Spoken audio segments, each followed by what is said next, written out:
সুপ্রিয় শিক্ষার্থীবৃন্দ, অনলাইনের আজ দ্বিতীয় আয়োজনে তোমাদের শুভেচ্ছা, স্বাগতম ও ধন্যবাদ জানাচ্ছি। আশা করি পরম করুণাময়ের কৃপায় তোমরা পরিবারের সকলকে নিয়ে নিরাপদে আছো। আমাদের আন্তরিকতায় এবং তোমাদের সহযোগিতায় কৃষি শিক্ষা বিষয়ের পাঠ্যক্রম প্রায় শেষের পথে। তোমরাও ক্লাসগুলো অনুসরণ করে পরীক্ষার প্রস্তুতি নিয়ে রাখবে, কারণ কলেজ খোলার পরে পরীক্ষার প্রস্তুতির জন্য পর্যাপ্ত সময় নাও পেতে পারো। যদিও এই সংকটকালীন সময়ে পড়াশোনা করতে কষ্ট হচ্ছে, তবুও তোমরা সেটা মেনে নিয়ে পড়াশোনা চালিয়ে যাবে। বিগত ক্লাসে আমরা আলোচনা করেছিলাম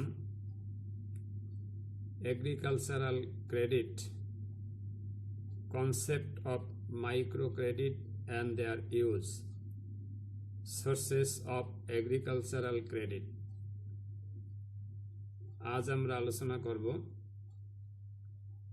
concept of agricultural cooperative, characteristics of cooperative,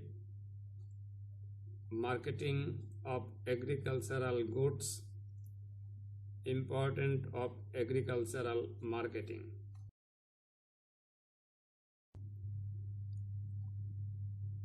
Concept of agriculture cooperative, কৃষি সমবায়ের ধারণা।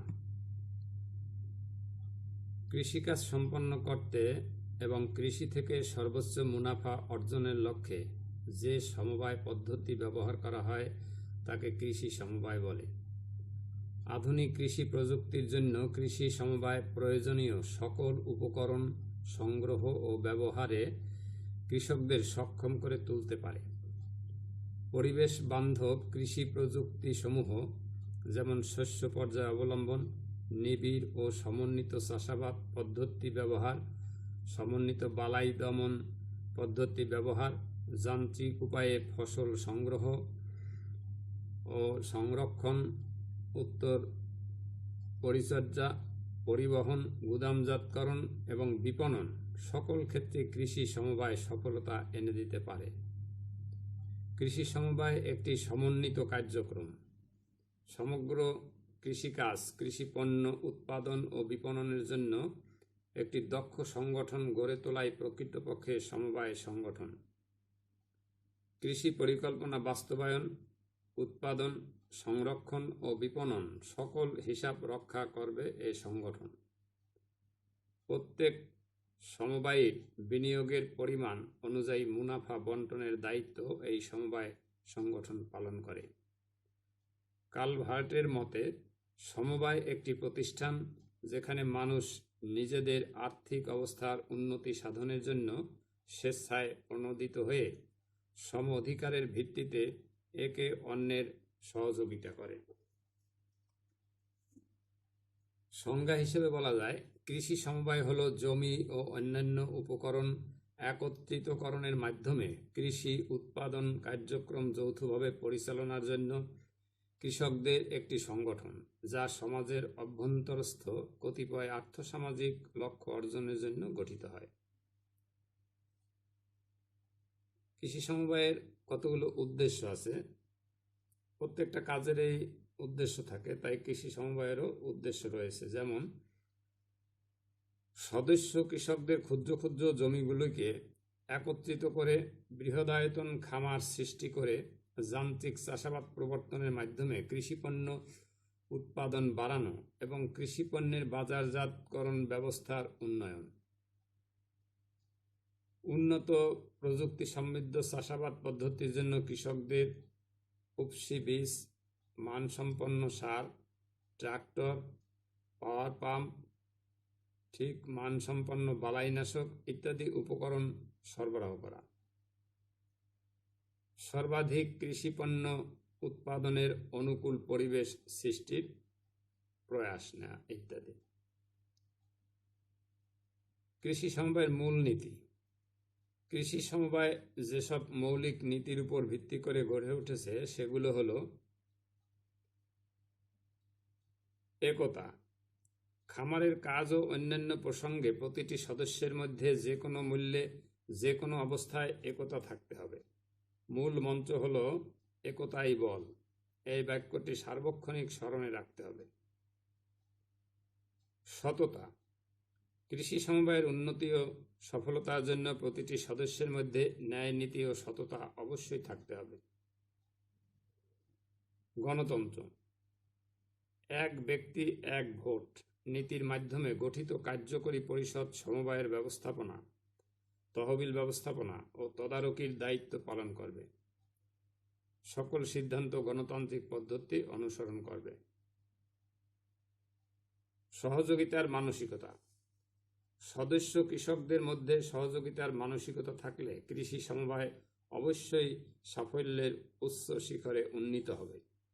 পরস্পরের মধ্যে সহযোগিতামূলক মনোভাব না থাকলে কৃষি সমবায় কখনোই টিকবে না। সম অধিকার। সদস্যদের যার উপর যে দায়িত্ব অর্পিত হবে সে সেই দায়িত্ব সর্বাত্মকভাবে পালন করবে এবং সদস্যদের মধ্যে ছোট বড় এবং ধনী দরিদ্র কোনো ভেদাভেদ থাকবে না। মুনাফা বা লোকসানের ক্ষেত্রে সম অধিকার থাকবে। মিতব্যয়িতা। খামারের কাজকর্মের জন্য প্রয়োজনীয় অর্থ অত্যন্ত সতর্কতার সাথে উৎপাদনমূলক কাজে খরচ করতে হবে, অর্থাৎ কৃষি সমবায়ে মিতব্যয়ী ও সঞ্চয়ী মনোভাব নিয়ে কাজে অগ্রসর হতে হবে। নিরপেক্ষ মানদণ্ড। কৃষি সমবায়ে ধর্ম, বর্ণ ও রাজনৈতিক বিষয়গুলো থেকে দূরে থাকতে হবে। কাউকে বেশি সহযোগিতা এবং কাউকে সেবার ক্ষেত্রে দৃঢ়তা দেখানো যাবে না। আঞ্চলিকতা। কৃষি সমবায়ের সদস্যগণ একই গ্রাম বা একই মহল্লার হওয়া উত্তম। এতে সকল সদস্যের মধ্যে অধিক সমঝোতার ভাব থাকে এবং কাজে দ্রুত সাফল্য আসে। আস্থা ও বিশ্বাস। কৃষি সমবায়ে সফলতা পেতে হলে এর সদস্যদের মধ্যে পারস্পরিক আস্থা ও বিশ্বাস রাখতে হবে। সমবায়ের পরিচালক বা নির্বাহী পরিষদকে সূক্ষ্ম নজরদারি রাখতে হবে যেন আস্থা ও বিশ্বাস নষ্ট হওয়ার মতো কোনো কিছু ঘটার অবকাশ না থাকে। তারপর কৃষি সমবায়ের প্রকারভেদ। উদ্দেশ্য অনুসারে কৃষি সমবায় 3 প্রকার, যথা কৃষি উৎপাদন সমবায়, সেবামূলক সমবায়, কৃষি বিপণন সমবায়।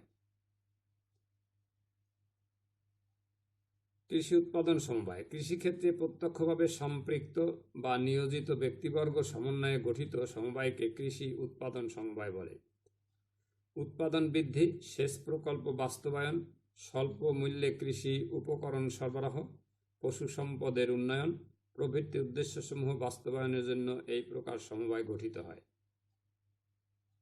সেবামূলক সমবায় উৎপাদন বাড়ানোর জন্য কৃষি যন্ত্রপাতি যেমন শক্তিচালিত পাম্প বা নলকূপ, ট্রাক্টর, পাওয়ার টিলার, যান্ত্রিক কীটনাশক, স্প্রেয়ার প্রভৃতি এবং কৃষি ঋণ সংগ্রহ করার উদ্দেশ্যকে সামনে রেখে এই ধরনের সমবায় গঠিত হয়। যেমন শস্য বীমা সীমিত। কৃষি বিপণন সমবায় কৃষকগণ তাদের উৎপাদিত পণ্যসমূহের যাতে ন্যায্য মূল্য পেতে পারে সেই উদ্দেশ্যে কৃষি পণ্য বাজারজাতকরণ সমবায় গঠিত হয়ে থাকে। এটি পণ্য মূল্য নির্ধারণ, ভর্তুকি গ্রহণ, পণ্য বিক্রয় এবং এ সংক্রান্ত হিসাব সংরক্ষণ করে থাকে। পেশার ভিত্তিতে কৃষি সমবায় 6 প্রকার, যথা কৃষক সমবায় সমিতি কৃষক ও বর্গা চাষীদের নিয়ে গঠিত হয়। মৎস্যজীবী সমবায় সমিতি মৎস্যজীবী মৎস্য চাষীদের নিয়ে গঠিত হয়। দুগ্ধ সমবায় সমিতি দুগ্ধ উৎপাদনকারী ও গাভী পরিচালনকারীদের নিয়ে গঠিত হয়। পোলট্রি সমবায় সমিতি পোলট্রি এবং এর বাচ্চা ও খাদ্য উৎপাদনকারীদের নিয়ে গঠিত হয়। ফুল ফল চাষী সমবায় সমিতি ফুল ও ফল চাষীদের নিয়ে গঠিত হয়।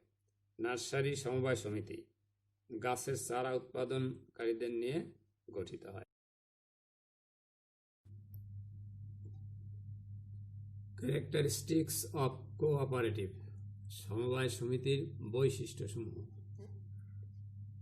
ইংল্যান্ডের ছোট্ট শহর রসডেলে পৃথিবীর প্রথম সমবায় প্রতিষ্ঠান গঠিত হয়েছিল 1830 সালের 28শে জুন।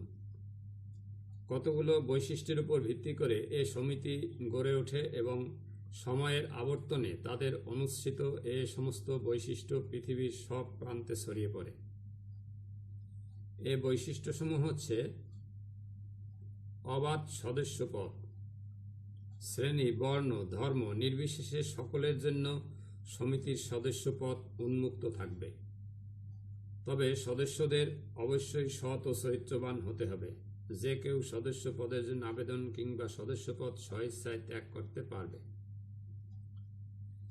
এক ব্যক্তি এক ভোট, সমিতির সদস্য কোনো মতামতের জন্য কম বেশি শেয়ার ক্রয় করলেও ভোট প্রদানের ক্ষেত্রে একটি ভোট দানের ক্ষমতা যুক্ত থাকবে।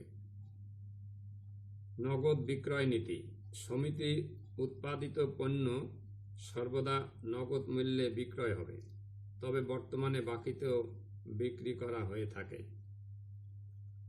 সদস্যদের শিক্ষা, সদস্যরা সমবায় সম্বন্ধে যাতে শিক্ষিত হন সেজন্য শিক্ষাদান আবশ্যক, কারণ তা না হলে সমিতির সকল কার্যক্রমে অংশগ্রহণ করা কষ্টকর হয়ে পড়ে।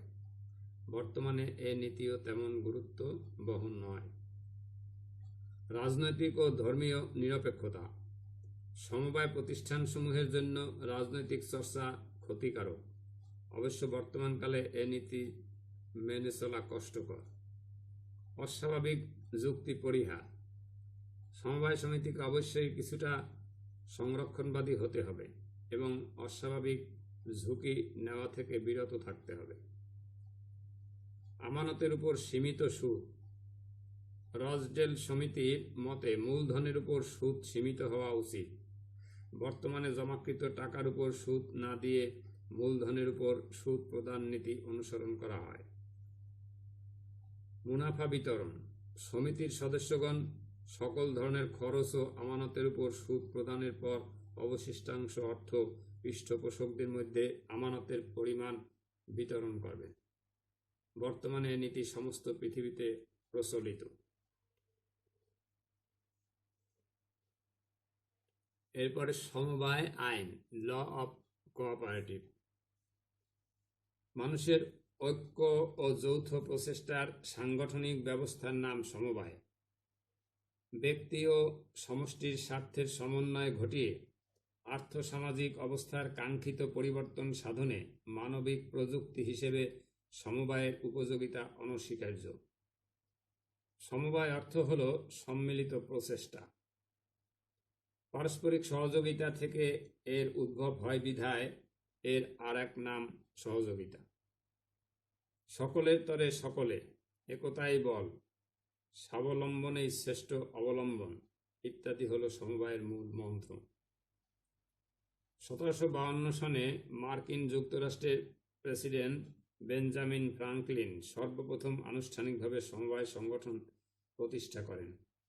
ব্রিটেনে আনুষ্ঠানিকভাবে সমবায় গঠিত হয় 1844 সালে।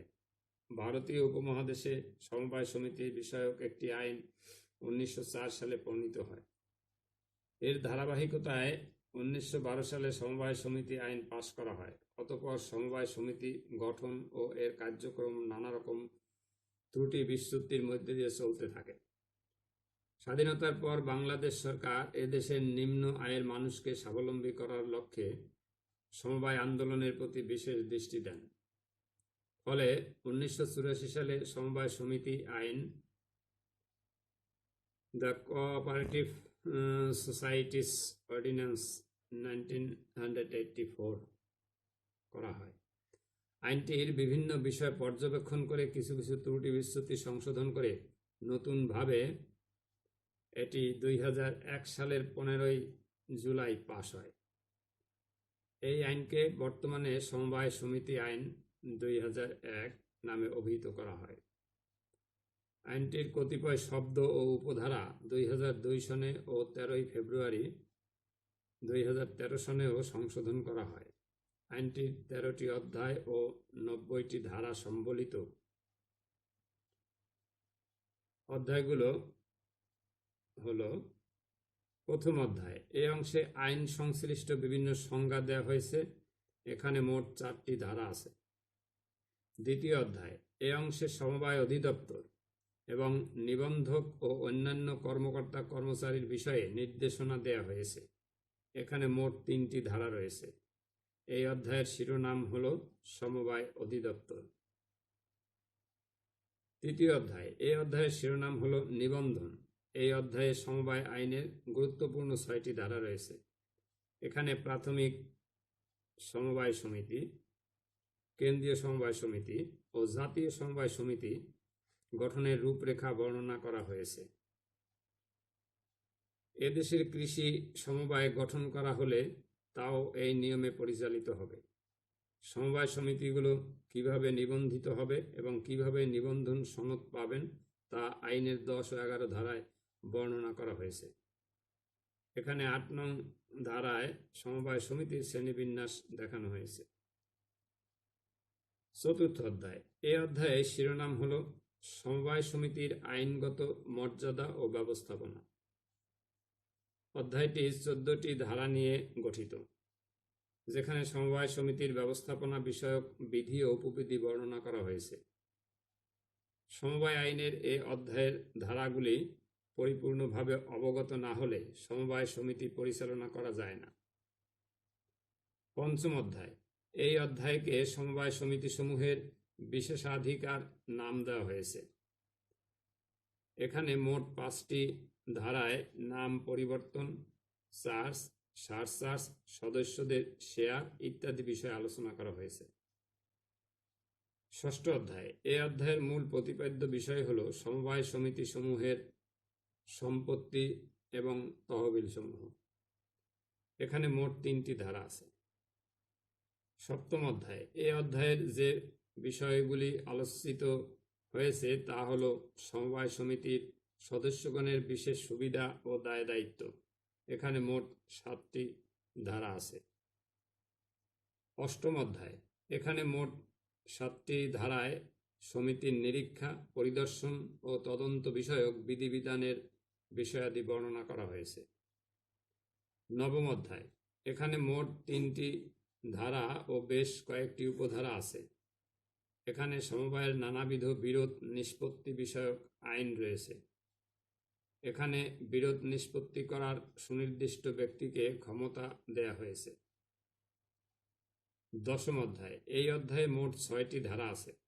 সমবায় সমিতি সমূহের অবসায়ন ও বিলুপ্তি বিষয়ক নানা রকম আইন এখানে লিপিবদ্ধ আছে। 11তম অধ্যায়, এই অধ্যায়টির নাম হল জমি বন্ধকি ব্যাংক। কেন্দ্রীয় জমি বন্ধকি ব্যাংক এবং জাতীয় সমবায় সমিতির জন্য বিশেষ বিধানাবলী। এখানে জমি বন্ধক থাকলে তার হস্তান্তর অন্যান্য বিষয় কি হবে কিংবা উক্ত জমি কে বিক্রয় করতে পারবে ইত্যাদি বিষয়ক আইন আছে। এখানে মোট 20টি ধারা রয়েছে। দ্বাদশ অধ্যায়, এই অধ্যায়ের শিরোনাম হল দায়িত্বসমূহ বলবৎকরণ এবং বকেয়া অর্থ আদায়। এখানে মোট 9টি ধারা রাখা হয়েছে। এখানে তহবিল তসরুপ বিষয়ক শাস্তি, মিথ্যা তথ্য পরিবেশন করে গৃহীত ঋণের শাস্তি, ক্রোকের নির্দেশ দানের ক্ষমতা ইত্যাদি বিধান আছে। ত্রয়োদশ অধ্যায়, এই অধ্যায়ের শিরোনাম হল বিবিধ।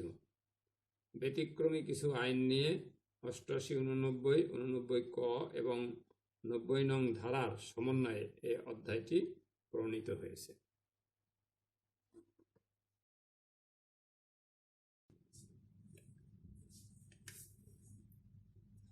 এবারের আলোচ্য বিষয় মার্কেটিং অফ এগ্রিকালচারাল গুডস। কৃষি পণ্য বাজারজাতকরণ। যে প্রক্রিয়ার মাধ্যমে উৎপাদিত কৃষি পণ্য কৃষকের নিকট থেকে ভোক্তার নিকটে পৌঁছায় তাকে কৃষি পণ্যের বাজারজাতকরণ বলে।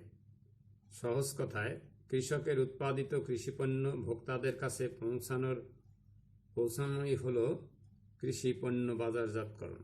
কৃষি পণ্যের বাজারজাতকরণ প্রক্রিয়ায় 2 শ্রেণীর মানুষ সম্পৃক্ত থাকে, যথা কৃষি পণ্যের উৎপাদনকারী কৃষক এবং নিজস্ব ব্যবহারের পর উদ্বৃত্ত কৃষিপণ্য যারা গ্রহণ করে অর্থাৎ ভোক্তা।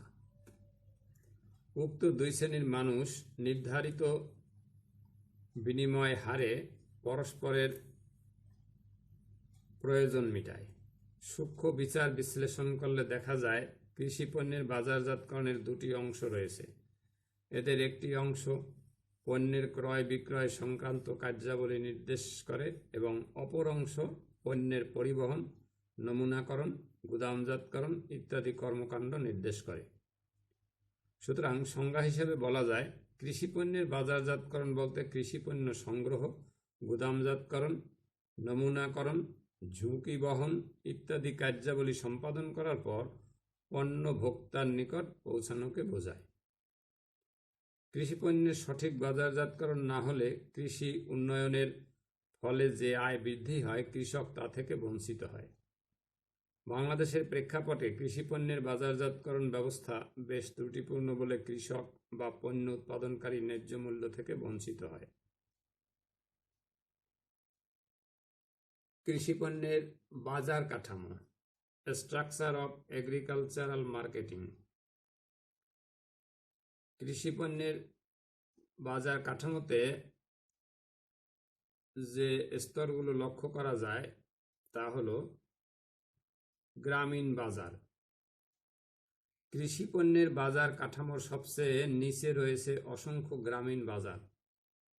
গ্রামের মহাজনদের কাছ থেকে কৃষক ঋণ নিয়ে পণ্য উৎপাদন করলে কৃষকরা ওইসব মহাজন ব্যবসায়ীদের নিকট উৎপাদিত পণ্য মাঠেই বিক্রি করে দিতে বাধ্য হয়। এছাড়া জমির খাজনা, অন্যান্য দেনা মেটানো এবং পরিবহন ব্যবস্থা অনুন্নত থাকলে কৃষক ফসল তোলার সঙ্গে সঙ্গে তা গ্রামেই বিক্রি করতে বাধ্য হয়। প্রাথমিক বাজার। গ্রামের বাজারের উপরের স্তরে আছে প্রাথমিক বাজার। এই বাজারগুলো হাট নামে পরিচিত। গ্রাম অঞ্চলের এই হাটগুলো সাধারণত সপ্তাহের নির্দিষ্ট একদিন বা দুদিন বসে। এগুলো কৃষিপণ্যের প্রাথমিক বাজার। মাধ্যমিক পর্যায়ের পাইকারি বাজার। মাধ্যমিক পর্যায়ের বাজারগুলো সাধারণত থানা সদর, নিকটস্থ শহর ও বন্দরে অবস্থিত। এগুলো প্রধানত পাইকারি বাজার। এ সমস্ত বাজারে ফরিয়ারা প্রাথমিক বাজারে ক্রয়কৃত পণ্য বিক্রি করে। পাইকার, আড়তদার, মহাজন প্রভৃতি মধ্যস্বত্বভোগী এই পর্যায়ের বাজারের ক্রেতা। আমাদের দেশে কৃষিপণ্যের অভ্যন্তরীণ বাণিজ্যের সিংহভাগই প্রাথমিক ও মাধ্যমিক বাজারের মধ্যে সীমাবদ্ধ থাকে। চূড়ান্ত পর্যায়ের বন্দর ভিত্তিক বাজার। কৃষিপণ্য বিক্রয়ের সবচেয়ে উপরে চূড়ান্ত পর্যায়ের পাইকারি বাজার। এই বাজার পণ্যগুলোকে চূড়ান্ত ভোগকারীদের নিকট পৌঁছে দেয়। বড় বড় শহর ও বন্দরের এই ধরনের চূড়ান্ত পাইকারি বাজার দেখা যায়। এ ধরনের বাজারের মূল কাজ হচ্ছে যে সমস্ত পণ্য বিভিন্ন উৎস থেকে সংগৃহীত হয় তা প্রক্রিয়াজাত করে দেশের অভ্যন্তরের পাইকারি ও খুচরা দোকানে প্রেরণ করা। তাছাড়া চূড়ান্ত পর্যায়ের বাজার থেকে রপ্তানিযোগ্য পণ্যের রপ্তানি কার্যক্রম পরিচালিত হয়। কৃষিপণ্য বাজারজাতকরণের বৈশিষ্ট্য, ক্যারেক্টারিস্টিক্স অফ এগ্রিকালচারাল মার্কেটিং। কৃষিপণ্য বাজারজাতকরণের নিজস্ব কতিপয় বৈশিষ্ট্য রয়েছে, যেমন অসংখ্য উৎপাদনকারী। কৃষিপণ্য অসংখ্য কৃষক কর্তৃক স্বল্প আয়তনের সারা দেশব্যাপী উৎপন্ন হয়। কৃষিপণ্য উৎপাদন প্রধানত মাটির উত্তম বৈশিষ্ট্য ও অনুকূল জলবায়ু দ্বারা নিয়ন্ত্রিত হয়। কাজেই বাজারের নৈকট্য ও চাহিদার প্রতি লক্ষ্য রেখে উৎপাদনে হাত দেওয়া যায় না। ফলে সারা দেশের বিস্তীর্ণ অঞ্চলে ক্ষুদ্রায়তনে উৎপন্ন কৃষি পণ্যসমূহ একত্রিত ও শ্রেণীবদ্ধ করে চাহিদা অনুযায়ী বিভিন্ন বাজারে সরবরাহ করার জন্য একটি উপযুক্ত ও দক্ষ বাজার ব্যবস্থা গড়ে তুলতে হয়। তাছাড়া অসংখ্য কৃষক কর্তৃক উৎপাদিত এই সমস্ত পণ্যের শ্রেণীবিভাগ ও গুদামজাত করা কৃষকদের পক্ষে সম্ভবপর হয় না। ফলে কৃষিপণ্যের বাজারের এই সমস্যা মেটানোর জন্য অসংখ্য মধ্যস্বত্বভোগীর প্রয়োজন হয়। মৌসুম ভিত্তিক উৎপাদন। বছরের একটি নির্দিষ্ট মৌসুমে কোনো একটি নির্দিষ্ট কৃষিপণ্য বিপুল পরিমাণে উৎপাদিত হয়। ফলে উৎপাদনের মৌসুমে কৃষিপণ্যের যোগান তার চাহিদার তুলনায় বেশি থাকে। অপরদিকে কৃষিপণ্যের চাহিদা সারা বছরব্যাপী থাকে বলে উৎপাদন মৌসুমের উদ্বৃত্ত কৃষিপণ্য সারা বছরের চাহিদা মেটানোর জন্য গুদামজাত করে রাখতে হয়। এই কার্য সমাধা করার জন্য একদিকে যেমন অনেক মধ্যস্থতাকারীর প্রয়োজন হয়, অন্যদিকে এতে কৃষিপণ্যের বিক্রয় খরচও বৃদ্ধি পায়। পণ্য সরবরাহের অনিশ্চয়তা। কৃষিপণ্যের উৎপাদন বহুলাংশে প্রকৃতির উপর নির্ভরশীল। আবহাওয়া অনুকূলে থাকলে কৃষিপণ্যের উৎপাদন বৃদ্ধি পায় এবং আবহাওয়া প্রতিকূলে থাকলে উৎপাদন হ্রাস পায়। কৃষিপণ্যের সরবরাহের এরূপ অনিশ্চয়তার জন্য একদিকে যেমন এর দামের তীব্র উঠানামা ঘটে, অন্যদিকে কৃষিপণ্যের পরিবহন ও গুদামজাতকরণের চাহিদাও অস্থিতিশীল হয়ে পড়ে। কৃষিপণ্যের প্রকৃতি। অধিকাংশ কৃষিপণ্য মূল্যের তুলনায় ওজনে ভারী ও আকারে বৃহৎ, যেমন লাউ, মিষ্টি কুমড়া, তরমুজ, কাঁঠাল ইত্যাদি, বলে এদের পরিবহন ও গুদামজাতকরণের জন্য যথেষ্ট খরচ হয়। এছাড়া বিপুল সংখ্যক কৃষিপণ্য পচনশীল, যেমন আনারস, ফলে তাদের জন্য বিশেষ সংরক্ষণ ব্যবস্থার প্রয়োজন হয়। এজন্য কৃষিপণ্য বাজারজাত করা দুরূহ ও ব্যয়বহুল। পণ্যের শ্রেণীবিভাগ। কৃষিপণ্যের উৎকর্ষ মাটির গুণাবলীর উপর নির্ভরশীল, কিন্তু গুণাগুণের দিক থেকে সারা দেশের মাটি একরূপ নয়। ফলে সারা দেশের বিস্তীর্ণ এলাকায় উৎপন্ন কৃষিপণ্য গুণের দিক থেকে পৃথক ধরনের হয়। যেমন বরিশাল অঞ্চলের বালাম চাল ময়মনসিংহ অঞ্চলের বালাম চাল অপেক্ষা গুণে মানে উন্নত। ফলে কৃষিপণ্যের বিক্রয়ের ক্ষেত্রে গুণানুসারে তাদের শ্রেণীবিভাগ করা একান্ত প্রয়োজন।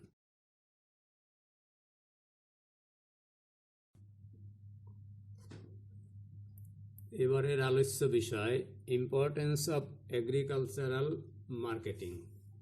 কৃষিপণ্য বাজারজাতকরণের গুরুত্ব। কৃষিপণ্যের বাজারজাতকরণের সঙ্গে কৃষির উৎপাদন ঘনিষ্ঠভাবে জড়িত। বাজারজাতকরণের সুবিধা থাকলে তবেই কৃষক বাণিজ্যিক খামার গঠনে উৎসাহী হবে।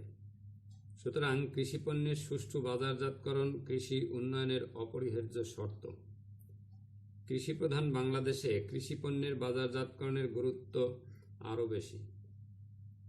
বাংলাদেশের কৃষিপণ্যের বাজারজাতকরণের গুরুত্বগুলো হলো: কৃষি উন্নয়ন। কৃষি উন্নয়নের জন্য কৃষির বিভিন্ন খাতে পর্যাপ্ত বিনিয়োগ থাকা প্রয়োজন। সুষ্ঠু বাজারজাতকরণের মাধ্যমে কৃষিপণ্যের ন্যায্য মূল্য পাওয়া গেলে তবেই কৃষিতে বিনিয়োগ বাড়বে। বাংলাদেশের মতো অনুন্নত দেশে কৃষিপণ্যের বাজার ব্যবস্থার ত্রুটির জন্য ফসল উৎপাদন মৌসুমে উৎপাদিত পণ্যের মূল্য একেবারে কমে যায়। এ ধরনের পরিস্থিতি কৃষিতে মূলধন আকর্ষণের অন্তরায়। সুতরাং কৃষি উন্নয়নের স্বার্থে বাংলাদেশে কৃষিপণ্যের বাজার ব্যবস্থার উন্নয়ন একান্ত আবশ্যক। কর্মসংস্থানের সুযোগ সৃষ্টি। কৃষিপণ্যের বাজারজাতকরণে প্রচুর জনশক্তির প্রয়োজন হয়।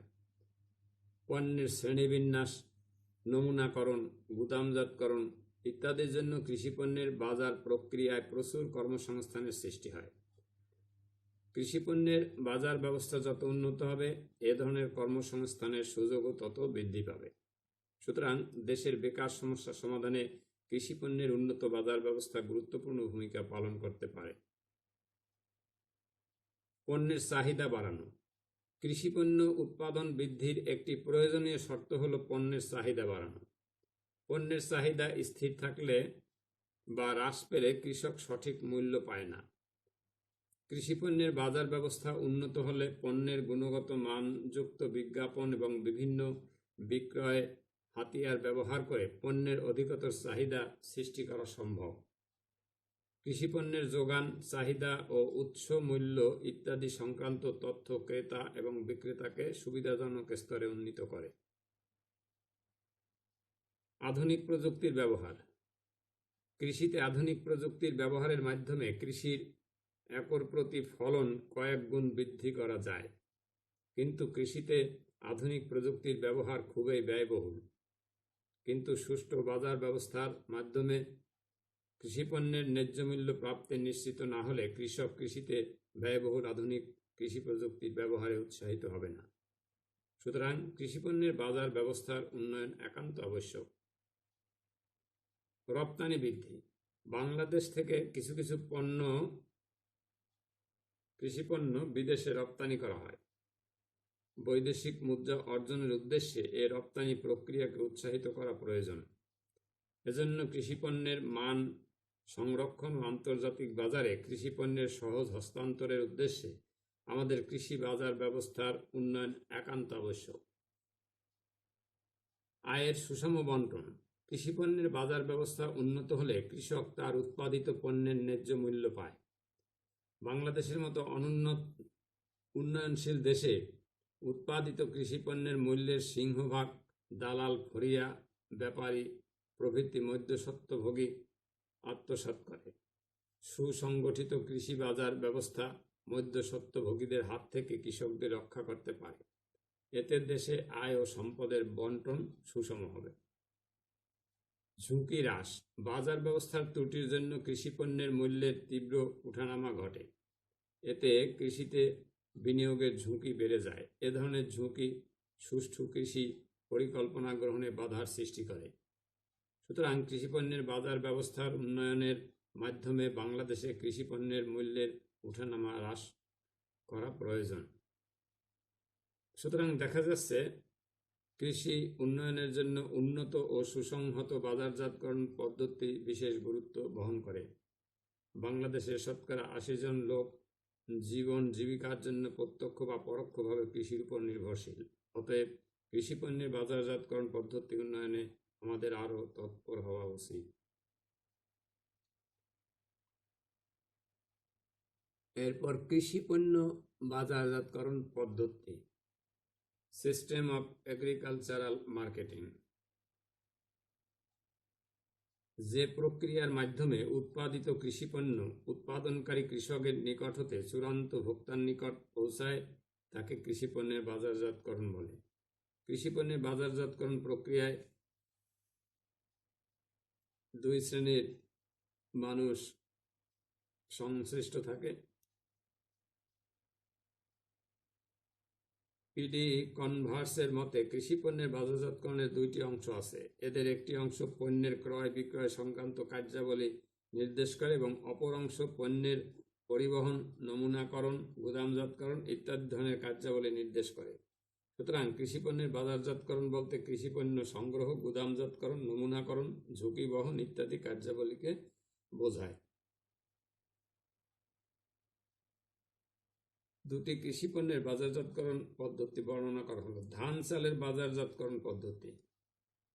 বাংলাদেশে ধান চালের বাজারজাতকরণ পদ্ধতি দুই ধরনের, যথা সরকারি বাজারজাতকরণ পদ্ধতি এবং বেসরকারি বাজারজাতকরণ পদ্ধতি। সরকারি বাজারজাতকরণ পদ্ধতি। এ পদ্ধতিতে ধান চালের একাংশ রেশনিং প্রথার মাধ্যমে বিতরণ করা হয়। সরকার ধান কাটার মৌসুমে সরকারি ক্রয় কেন্দ্র স্থাপন করে এবং নির্দিষ্ট দামে উদ্বৃত্ত ধান চাল কৃষকদের নিকট থেকে সরাসরি ক্রয় করে। ক্রয় করা ধান কলে ভাঙানোর পর সরকারি গুদামের মারফত খাদ্য বিভাগের প্রয়োজন অনুযায়ী রেশনিং এলাকায় বন্টন করা হয়। পরবর্তীতে রেশন কার্ডধারী ভোক্তাগণ স্থানীয় রেশন দোকান থেকে নির্দিষ্ট পরিমাণ চাল ক্রয় করে থাকে। এছাড়া সরকার বিদেশ থেকে চাল আমদানি করে খোলা বাজারে বিক্রয় করে। বেসরকারি বাজারজাতকরণ পদ্ধতি। ধান চাল উৎপাদকের কাছ থেকে দুভাবে সাধারণ ভোক্তার নিকট পৌঁছে থাকে, যথা প্রত্যক্ষ পদ্ধতি, পরোক্ষ পদ্ধতি। প্রত্যক্ষ পদ্ধতি ভোক্তারা সরাসরি উৎপাদকের কাছ থেকে ধান চাল ক্রয় করে বলে একে প্রত্যক্ষ পদ্ধতি বলে। পরোক্ষ পদ্ধতি এক্ষেত্রে বিভিন্ন মধ্যবর্তী ব্যবসায়ীর হাত ধরে ধান চাল উৎপাদকের কাছ থেকে ভোক্তাদের নিকটে পৌঁছে থাকে। পরোক্ষ পদ্ধতিতে ফরিয়া, ব্যাপারী, দালাল প্রভৃতি মধ্যবর্তী ব্যবসায়ী বাড়ি বাড়ি ঘুরে কিংবা গ্রাম্য হাট থেকে দর কষাকষির মাধ্যমে ধান চাল ক্রয় করে আড়তদার ও গোলাদারের নিকট বিক্রি করে। ফরিয়া এবং ব্যাপারীদের তুলনায় আড়তদার ও গোলাদারদের ব্যবসায়ের আকার অনেক বড়। আড়তদারগণ কমিশনের বিনিময়ে চাল, ধান ক্রয় বিক্রয়ে সহায়তা করে। এরা পরবর্তীতে বিক্রয় এলাকার পাইকারি বিক্রেতা এবং চাল কলের নিকট একসাথে অনেক ধান চাল বিক্রি করে থাকে। অনেক পাইকারি বিক্রেতা অবশ্য চালের কল থেকেও চাল সংগ্রহ করে থাকে। এসব পাইকারি বিক্রেতা পরবর্তীতে খুচরা বিক্রেতার নিকট চাল বিক্রি করে থাকে। খুচরা বিক্রেতা পাইকারি বিক্রেতার নিকট থেকে সবচেয়ে বেশি পরিমাণ চাল ক্রয় করে থাকে। অনেক ক্ষেত্রে খুচরা ব্যবসায়ীরা গ্রাম্য বাজারসমূহে উৎপাদকের নিকট থেকেও চাল ক্রয় করে থাকে। পরবর্তীতে খুচরা ব্যবসায়ীরা সাধারণ বা চূড়ান্ত ভোক্তার নিকট তাদের চাহিদা অনুযায়ী অল্প অল্প চাল বিক্রি করে থাকে। বাংলাদেশে ধান চালের বাজারজাতকরণ এভাবে সম্পন্ন হয়ে থাকে।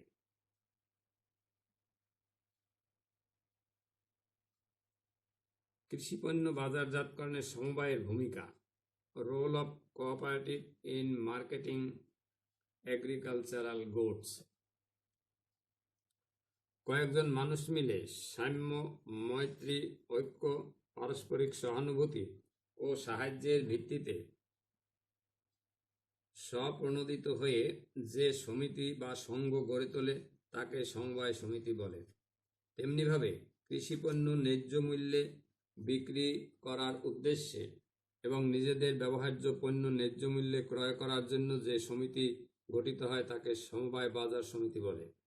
সমবায় বাজার সমিতিগুলো কৃষিপণ্য উৎপাদনকারীদের নিয়ে গঠিত হয়। যোগাযোগ ও পরিবহন ব্যবস্থার অভাব, দালাল ও অন্যান্য মধ্যস্বত্বভোগীদের দৌরাত্ম্য, সংগঠিত বাজারের অভাব, বাজার সম্বন্ধ অভিজ্ঞতা প্রভৃতি আমাদের কৃষিপণ্য বাজারজাতকরণের অন্তরায়। কৃষিপণ্যের বাজারজাতকরণের এ সকল অন্তরায়সমূহ দূর করতে সমবায় বাজার সমিতি গুরুত্বপূর্ণ ভূমিকা পালন করতে পারে। কৃষিপণ্য বাজারজাতকরণে সমবায়ের ভূমিকা হল দর কষাকষির ক্ষমতা বৃদ্ধি। বাংলাদেশের কৃষিপণ্যের প্রাথমিক বাজারে পণ্য বিক্রেতা কৃষকের সংখ্যা অগণিত। অন্যদিকে ক্রেতা হিসেবে রয়েছে স্বল্প সংখ্যক ফরিয়া এবং ব্যাপারী। ফলে স্বল্প সংখ্যক ক্রেতার কাছে অসংখ্য কৃষক বিক্রেতার দর কষাকষির ক্ষেত্রে অসুবিধাজনক অবস্থানে থাকে। বাজারে এক ধরনের অলিগোপলি বিরাজ করে এবং কৃষক পণ্যের ন্যায্য মূল্য পায় না। এমত অবস্থায় কৃষকরা সমবায়ের মাধ্যমে একতাবদ্ধ হতে পারলে দর কষাকষিতে শক্তি অর্জন এবং তাদের পণ্যের ন্যায্য মূল্য আদায় করতে পারে। কৃষিপণ্যের মান নির্ধারণ ও শ্রেণীবিন্যাস। আমাদের দেশের কৃষকদের পক্ষে ব্যক্তিগত পর্যায়ে তাদের পণ্যের মান নির্ধারণ ও শ্রেণীবিন্যাসের তেমন কোনো সুযোগ নেই। ফলে তারা খারাপ পণ্যের সঙ্গে উন্নত মানের পণ্য একই দামে বিক্রি করে। তারা শ্রেণীবিন্যাসের অভাবে উন্নত মানের পণ্যের সঙ্গে অতিরিক্ত মূল্য আদায় করতে পারে না। সমবায় বিক্রয় সমিতি পণ্যের মান নির্ধারণ ও এদের শ্রেণীবিন্যাসের ব্যবস্থা করতে পারে। এতে কৃষক তার ভালো পণ্য উচ্চতর মূল্যে বিক্রি করতে সক্ষম হয়। ফসল গুদামজাতকরণ। আমাদের গ্রামাঞ্চলে গুদামের অভাবে কৃষিপণ্য সংরক্ষণের ব্যবস্থা নেই। ফলে কৃষককে বাধ্য হয়ে ফসলের মৌসুমে উৎপাদিত ফসল কম মূল্যে বিক্রি করে দিতে হয়। সমবায় সমিতি এক্ষেত্রে কৃষকদেরকে সহায়তা করতে পারে। সমবায় সমিতির মাধ্যমে কৃষক ফসলের মৌসুমে পণ্য গুদামজাত করে রাখতে পারে। সমবায় বাজার ব্যবস্থা এমনভাবে চালু করতে হবে যাতে স্থানীয় গুদামে রেখে কৃষক তার উপযুক্ত মূল্য পায় এবং সময় মতো ওই ফসল বিক্রি হয়। পণ্য মূল্যের স্থিতিশীলতা রক্ষা। সমবায়ের মাধ্যমে কৃষকদেরকে সংগঠিত করে কৃষি পণ্য সুষ্ঠুভাবে এবং সঠিক মূল্যে বিক্রি করা সম্ভব। সমবায় বাজার ব্যবস্থা কৃষিপণ্যের উপযুক্ত মূল্য প্রাপ্তি এবং মূল্য স্তর স্থিতিশীল রাখার ব্যাপারে গুরুত্বপূর্ণ ভূমিকা পালন করতে পারে। চাহিদার সঙ্গে উৎপাদনের সামঞ্জস্য বিধান, উপযুক্ত সময়ে এবং উপযুক্ত বাজারে পণ্য বিক্রয়ের ব্যবস্থা ইত্যাদির মাধ্যমে সমবায় বাজার ব্যবস্থা পণ্য মূল্য স্থিতিশীল রেখে কৃষকের আয় বৃদ্ধি করতে পারে। ব্যবসায়িক রীতিনীতির উন্নয়ন। বাংলাদেশে কৃষি পণ্যে প্রাথমিক বাজারে প্রতিযোগিতার অভাবে বিভিন্ন নীতিবিরুদ্ধ কার্যাবলী লক্ষ্য করা যায়। ওজনের ক্ষেত্রে কারচুপির ফলে কৃষক অনেক ক্ষেত্রেই ক্ষতিগ্রস্ত হয়।